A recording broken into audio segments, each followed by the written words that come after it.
मलाइकुम दोस्तों, फोर्ड मंडरू के हवाले के नाल मैं गाल करे सा कि फोर्ड मंडरू दे विच नैट कहीं कंपनी का नैट भी उत्था नहीं चलता कि लोग हज़ारें के पैकेज लेंदे लेकिन नैट नहीं चलता। और अज का जरा दौर है, सिस्टम है सारा के सारा नैट के नाल है। और जेरे लोग अंदर स्याही इतना इंजॉय करन लुत्फ अंदोज़ थींदन वो काफ़ी सारे मायूस थी वेंदन।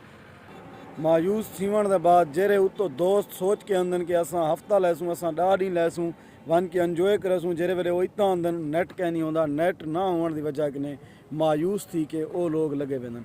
अजकल जदीद दौर है, सारा सिस्टम बंदे का कारोबार बिजनेस जो भी सिस्टम मामलात हैं सारे नैट के नाल चलते पे। नैट ना होने की वजह कने फोर्ड मंडरू के कारोबार भी मुतासर थींदा पे और उतां लोगों के कारोबार भी नहीं थींदे पे, क्योंकि जेरे वेले बाहर दे लोग इंजॉय करन ना होसन उतां ना आके रासन टिकसन बासन तो साफ ज़ाहिर है फोर्ड मंडरू के कारोबार है रोज़गार विच भी कमी होसी। क्योंकि अगर नैट की सहूलत मौजूद होवे तो लोग आके ईजी तरीके से हफ्ता दू अपने रह भी सकदन।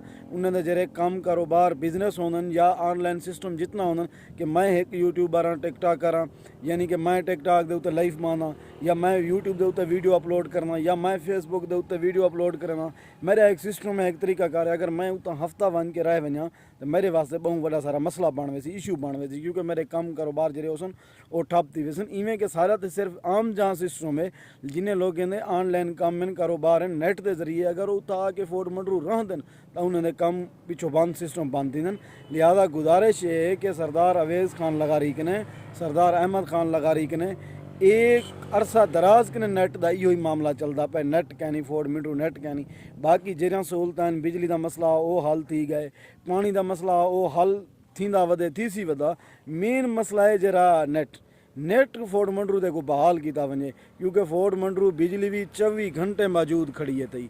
जितना टाइम बिजली खड़ती है उतना टाइम तो नेटवर्क सही चले।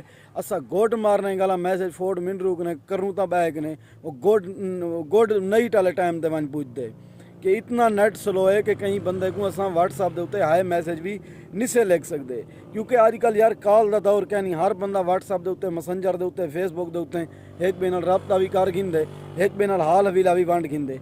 कॉल वाला सिस्टम तो तेरे सामने ख़त्म थी चुके। लिहाजा यह गुजारिश करसूँ इंतजामिया ने भी जो फोर्ड मंडरू का नैट बहाल किया वञे, क्योंकि नैट फोर्ड मंडरू के बहुत वड्डा अहमियत का हामिल है। लेकिन हुण सीज़न शुरू थी चुके, गर्मियान लोग उतां आंदे पैन इंजॉय करन आंदे पैन, उन्हें को नैट की पूरी सहूलत दी वञे। हुण जरा एक बंदा इतो पैकेज 1000 रुपये का ला के वेंदे वो हफ्ता फोर्ड मंडरू वेंदे उनका नैट चट, या जेरे बंदे उत वाले लोग पैकेज 1000 के ला के बांधन उन्हें पैकेज चट। लिहाजा सारे दोस्तों ने गुजारिश करें कि फोर्ड मंडरू के नैट के बारे आवाज़ चाहूँ।